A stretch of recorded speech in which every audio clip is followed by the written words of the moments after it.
Good day, everyone. I'm here today to talk about less stress, more care. Definition of terms. Stress. It is a feeling of emotional or physical tension of a human person. It can come from any event or thought that make a human person to feel frustrated, angry, or nervous. Stress can be positive that can be help for a human person to avoid harmful events or danger or meet a deadline for any requirements. Care. It is provision of what is necessary for the health, welfare, maintenance, and protection of someone or something. Let's talk about stress. Stress is often described as a feeling or being overwhelmed, worried, or run down. It can affect people of all ages, genders, and circumstances and can lead to both physical and psychological health issues. It is any uncomfortable emotional experience accompanied by predictable biochemical, psychological, and behavioral changes. Not all stress are bad or harm. Some can be beneficial at times that producing a boost that provides a drive and energy to help people get through situation. Example, school activities or work deadline. And also, stress is inevitable for a human person's life. A human person should learn how to handle and cope up with it. A human person should to be familiar with other approach to a healthy lifestyle, which is the self-care. Ability of individuals, families, and communities to promote health, prevent disease, maintain health, and to cope with the illness and disability with or without the support of healthcare provider. Simply, stress is a universal experience and part of a human person's living. It can be mental, physical, or emotional pressure that anyone or everyone could experience it in some degree. It can be short-term or long-term. Both can lead to a variety of symptoms, but chronic stress can take a serious toll on the body, having long-lasting effect of a human reason's health over time. Common signs of symptoms of stress: changes in mood, sweaty palm, diarrhea, having difficulty sleep, digestive problems, dizziness, feeling anxious, frequent sickness, grinding teeth, headaches, low energy, muscle tension, physical aches or pains, racing heartbeat, and trembling. Different kinds of signs of too much stress. First, psychological signs: lacking of concentration, worrying, anxiety, and trouble remembering. Next, emotional signs: angry, moody, irritated, and frustrated. Physical signs: high blood pressure, weight changes, colds, infections, changes in menstrual cycle for women, and libido. And last is behavioral signs: lack of self-care, no time for having fun or enjoy, relying on vices such as cigarettes, alcoholic drinks, or even drugs. Self-stress in personal: illness, pregnancy, intended or not, health problems, especially in long-term, complicated events, and everyday tasks. Causes of stress in friends and family: civil partnership, divorcement or separation, difficult relationships, misunderstandings, supporting a friend or relative. Causes of stress in employment are losing a job, finding a job, unemployment, issues at work, and starting a new job. Causes of stress in study are examination, grade conscious, meeting deadlines on requirements, unorganized tasks or activities, issues at school, and stereotypes. Causes of stress in money are financial management for their needs, bad debts, poverty, and worries of their benefits. Stress and the human response. Hans Selye defined stress as the body's non-specific response to any demand, whether it is caused by or results in pleasant or unpleasant stimuli. Distress. Like acute, chronic, and episodic stress are the negative connotations such as divorce, punishment, injury, negative feelings, financial, and work problems. It often connotes disease. Next is uterus. Positive connotations such as marriage, promotion, having a baby, winning money, new friends, and graduation. It often connotes euphoria or excitement. Types of stress. First, acute stress. Short-term types that can be positive or not and often encounter in daily life. Next, chronic stress. Never-ending, a traumatic experiences or a childhood trauma of a human person. Next is episodic acute stress, creating a life of ongoing distress. And last is eustress, fun and exciting, the positive types of stress.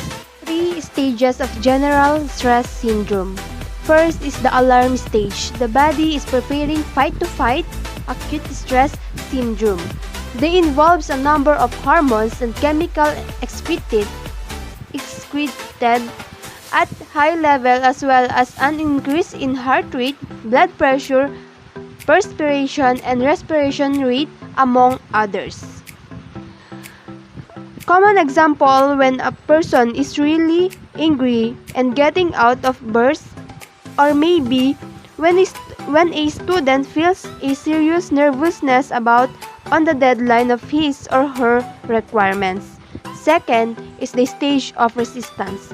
The body becomes adaptive to the challenge and even begins to resist it. Stage of resistance is, for example, when a student wants to release his or her confidence to perform his or her ability to a competition like sports activities, or maybe he or she wants to challenge himself or herself to solve difficult problems.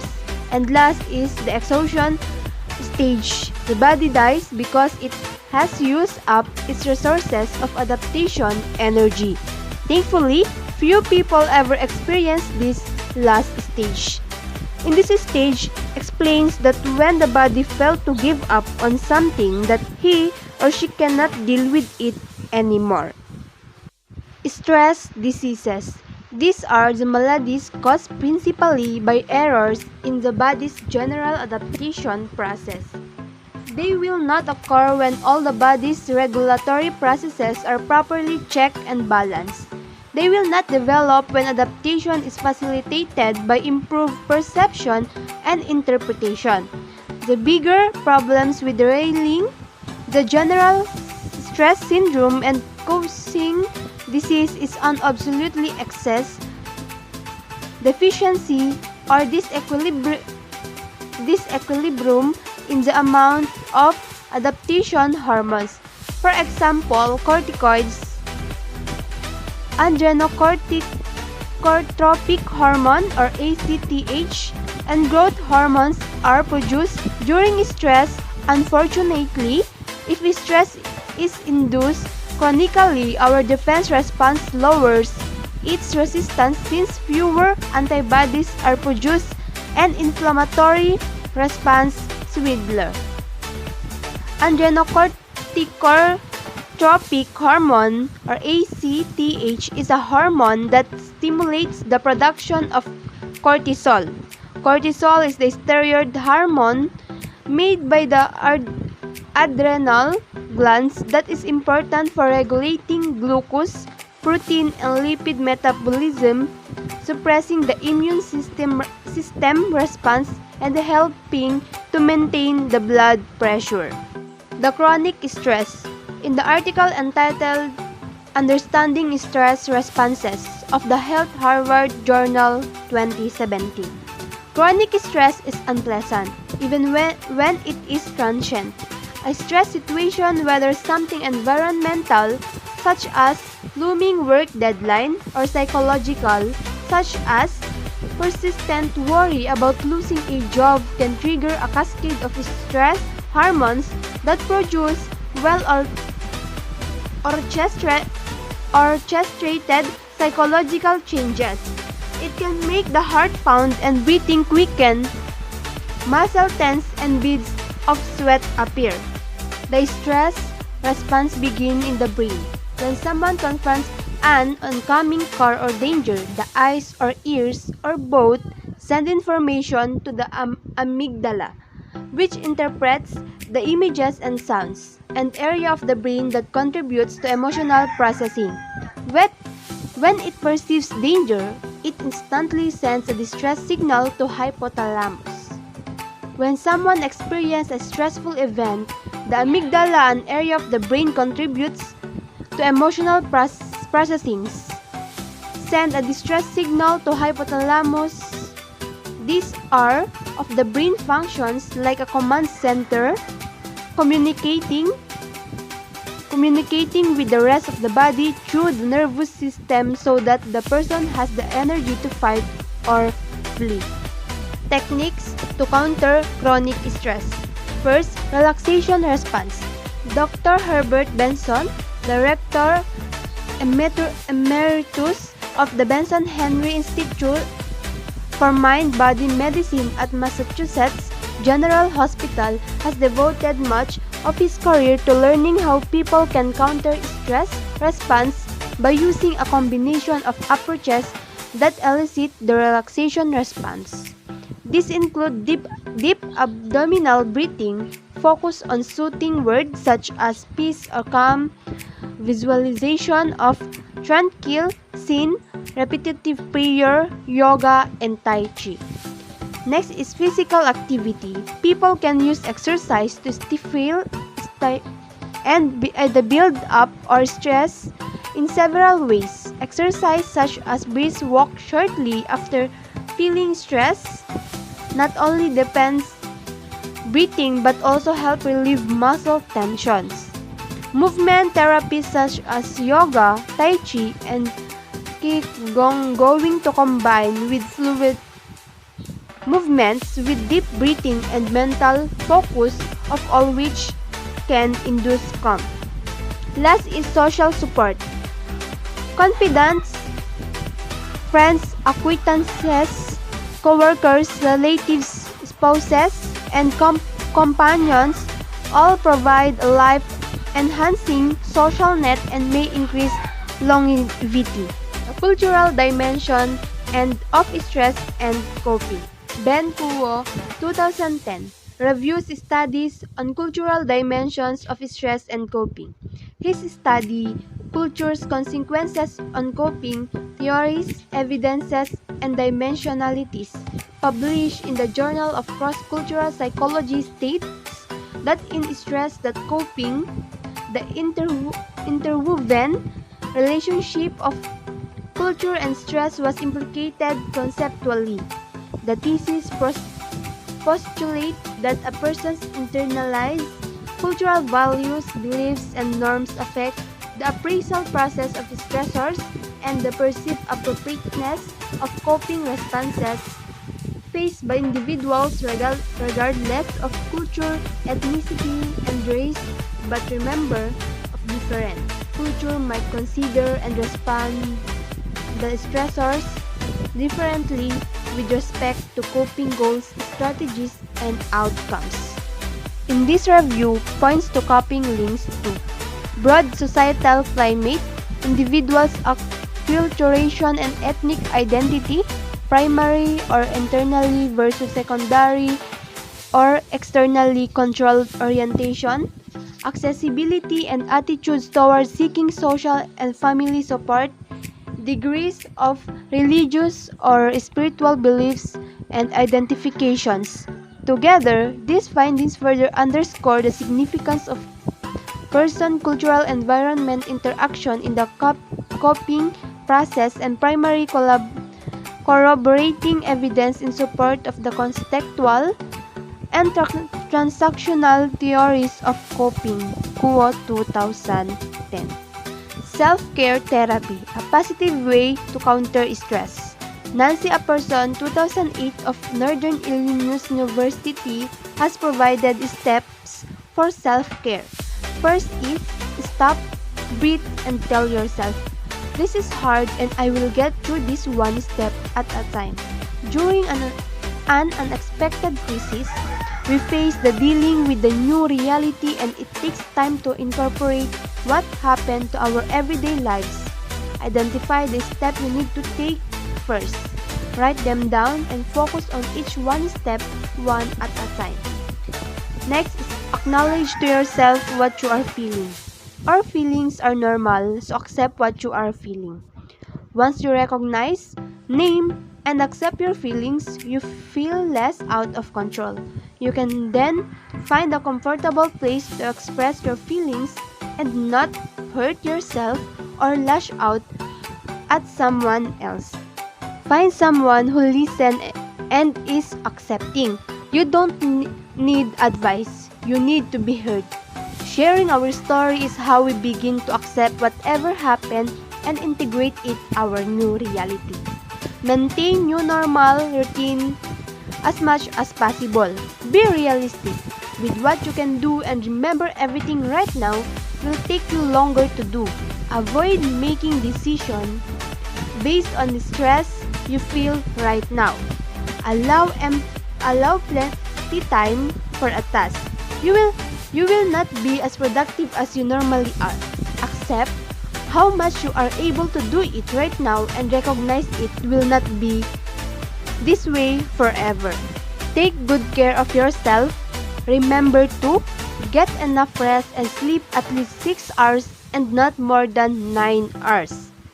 Eat regularly and make healthy choices. Know your limits when you need to let go. Identify or create a nurturing place in your home. Practice relaxation or meditation. And last is escape for a while through meditation, a book, a movie, or taking a short trip. Self-compassion therapy. Self-compassion is another way of counter stress.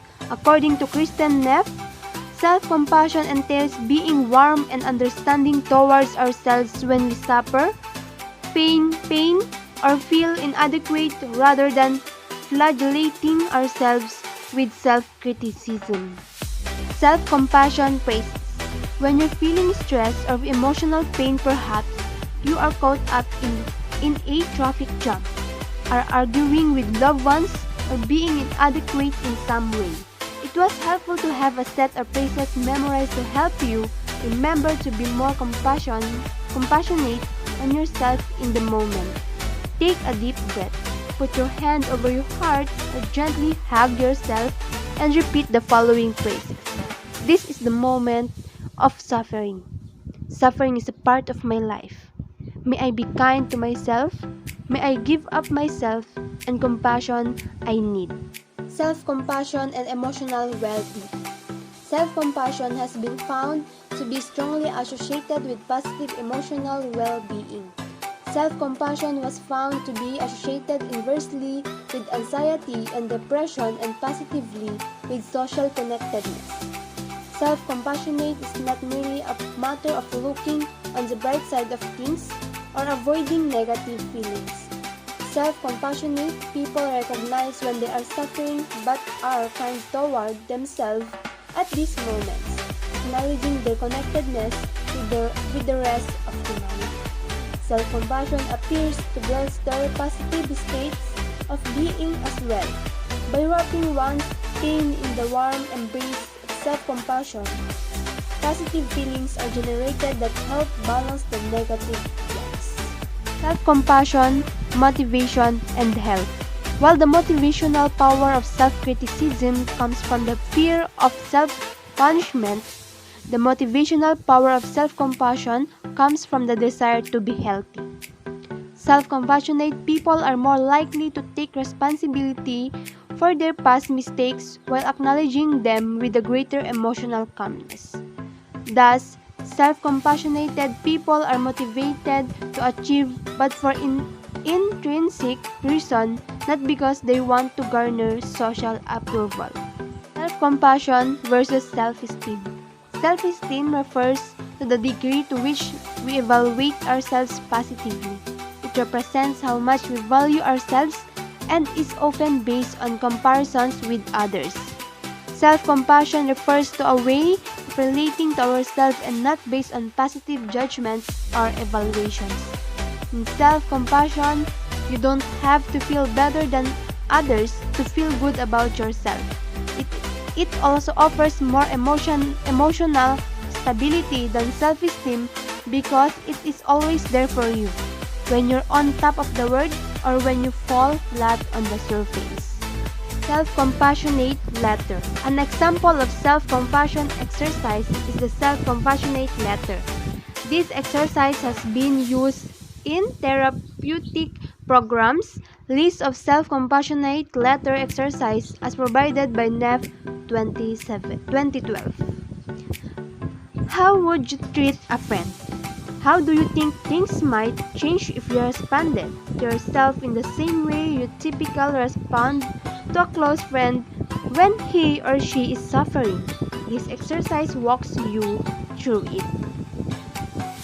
Self-compassion break. This exercise can be used any time of day or night and will help you remember to evoke the three aspects of self-compassion in the moment you need it most. Exploring self-compassion through writing. Everybody has something about themselves that they don't like, something that causes them to feel shame, to feel insecure or not good enough. This exercise will help you write a letter to yourself about this issue from a place of acceptance and comparison. Supportive touch. In this exercise, you will learn how to activate your parasympathetic nervous system by using supportive touch to help you feel calm, cared for, and safe. Changes your critical self-talk. By acknowledging your self-critical voice and reframing its observations in a more friendly way, you will eventually form the blueprint for changing how you relate to yourself long-term. This exercise will help you to learn how to do it. Self-compassion journal. Keeping a daily journal in which you process the difficult events of your day through a lens of self-compassion can enhance both mental and physical well-being. This exercise will help make self-kindness, common humanity, and mindfulness part of your daily life. Identifying what we really want. Remember that if you really want to motivate yourself, love is more powerful than fear. In this exercise, you reframe your inner dialogue so that it is more encouraging and supportive. Last is taking care of the caregiver. This exercise will allow you to keep your heart open and help you care for and nurture yourself at the same you're caring for the nurturing others.